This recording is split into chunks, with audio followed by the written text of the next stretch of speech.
Right, okay, so I'm here with Cole Dunn, who's a former student here, who is an actor, performer, and all-round good egg, so I'm told by Mrs. Waterhouse.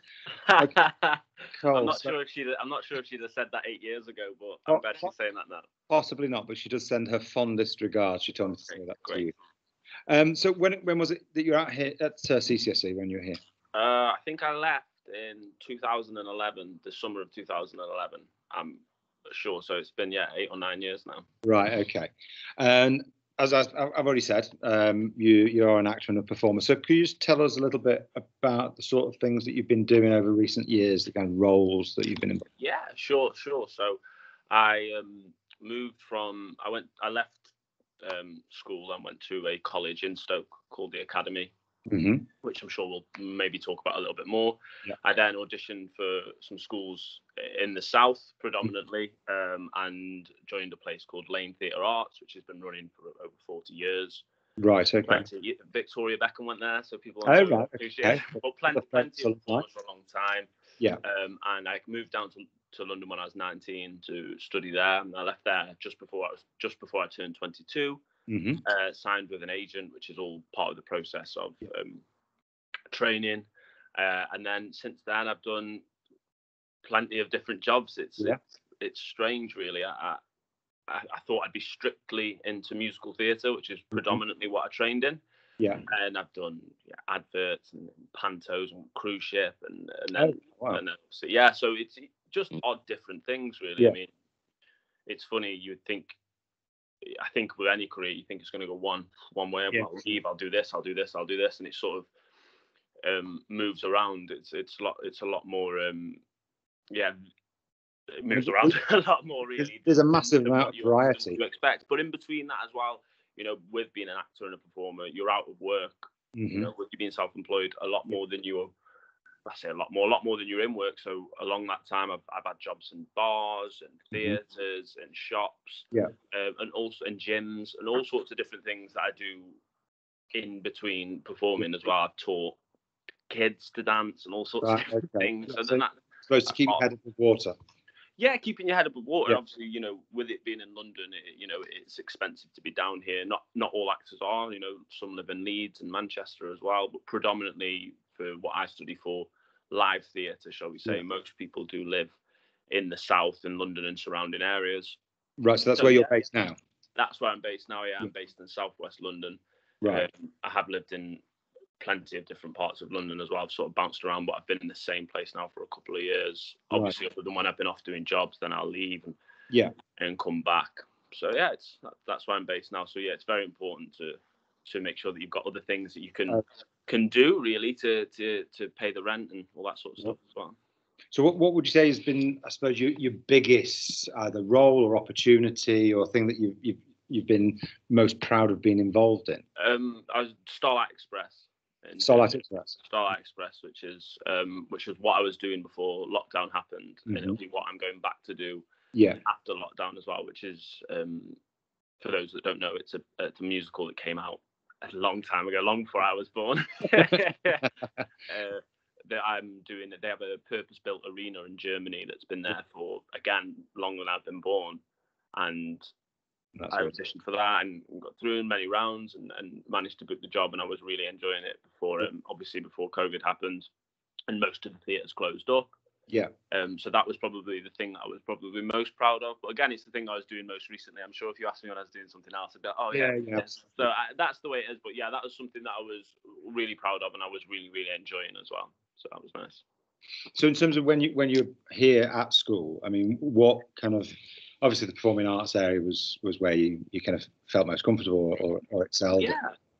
Did you find that was the only area that you're kind of excelling in, or were you also kind of focusing on your? I would. No, it wasn't the only area I was focused on. I loved PE as well when I was at school. So I played in the football team, the rugby teams, the basketball teams.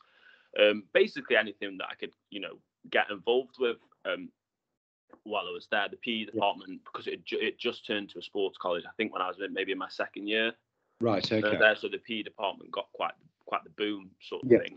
And obviously we were only a small, I'm sure it's still a small school now, but it was really small when I was there. You know, the year of boys, there wasn't that many of us. So I think that might have been how I managed to slip into the football team. No, I really enjoyed it, and plenty of different areas. Yeah. I actually, this is bizarre, they might not think, but I quite enjoyed maths as well. Right, okay. I passed my maths GCSE quite early, so you know you only do one GCSE in maths, and it goes quite quickly. I did quite enjoy maths. I was taught by Miss Jackson, who's a brilliant maths teacher. Yeah. So yeah, but predominantly, you know, it was mostly things that were active, and I was really heavily involved in the performing arts. Not so much really in sort of year 8 and 9. Yeah. I'm not really sure why. I don't know. I suppose I was, but then we did like the big musicals and stuff towards the end of me being there, and I got really involved. And I think that was sort of, they call it the theatre bug. I think that was probably what bit me a little bit, because even when I left school, I wasn't 100% sure of what direction I would go in within performing arts, but I was pretty sure that I would be involved in performing arts in some way. Yeah. I mean, if I were to ask you to advise some of the kids here who are, say, interested in performing arts as a career, what would you advise them in terms of next steps from leaving school here? What would be either kind of academic or practical? What would you advise? There's lots of different, because there's so many different areas. You know, it's the same as any field, really. It's such a broad term. I would suggest that if they feel that they enjoy the practical side the most, which I did, you know, being creative, things like that, I would say to go on and do a more practical course. I had the choice between going and doing A-levels at a place called South Cheshire College, don't know if that's still there, and going to the place I went to called the Academy, which was a BTEC. And I wasn't sure for a little while. This is probably not the best advice, but my best friend Martin was also going to the Academy. Right. And we had a chat about things, and I would suggest that, you know, you can be more academically driven, and lots of people that I know went and did A-levels first before they went. So if maybe they're already in dance school and they're taking dance lessons outside of school, or acting lessons or singing lessons or anything, you can of course go and do A-levels and keep up those things as your hobbies for a while. Or you can do what I did, which was essentially plunge yourself into going pretty much full-time practical and doing that as your day-to-day. So I think it just depends on the person. Lots of people are really comfortable at their dance school and are happy to do that and want to go and do A-levels. So they've maybe got a couple of other options, because, you know, from that 16 to sort of 19, 20 area where you'll start thinking about auditioning maybe for higher education, you know, going and doing level 6 at like maybe a school in London or something like that. That's when you essentially sort of decide whether this is something that you're going to do in your career, or if this is just something you enjoy doing, and there's absolutely no problem with that, because it's one of those rare things where your hobby becomes your job. There aren't too many other jobs like that, really, unless you're lucky enough to become a footballer or you know, there aren't too many jobs where what is your hobby and something that you've enjoyed maybe since you were little, or even, you know, I started late. You know, I didn't start learning how to dance till I was 16. Right. Something that you're doing as kind of your hobby then becomes your career, and that's a transition that you kind of have to, as you start getting a little bit older, just decide. But I would really recommend the Academy. The head of the Academy would kill me if I didn't say I recommend the head of the Academy. But there's lots of people from Chesterton, I think, who went on there. And some are actors now, and some are doing all sorts of other things, which is great as well, because it gives you the confidence to talk in front of people, you know, and sort of open yourself up. You know, some are pharmacists, some are primary school teachers. You know, it definitely gives you that platform, I think, to build on and decide whether it's something you want to do or not. You know, when you go there, there's no pressure when you're 16 to be like, right, we're going to move you all to London, ship you off, and you're never going to come back to Stoke. That's not the case at all. So I would definitely, of course, recommend the Academy. I enjoyed it very much. Brilliant. I mean, the last question I was going to ask you was, and you probably have already answered it, is what would be your dream job? But it sounds as though this is probably it. No. There's always, I mean, it depends. I think being a performer, you have to be able to really self-motivate consistently.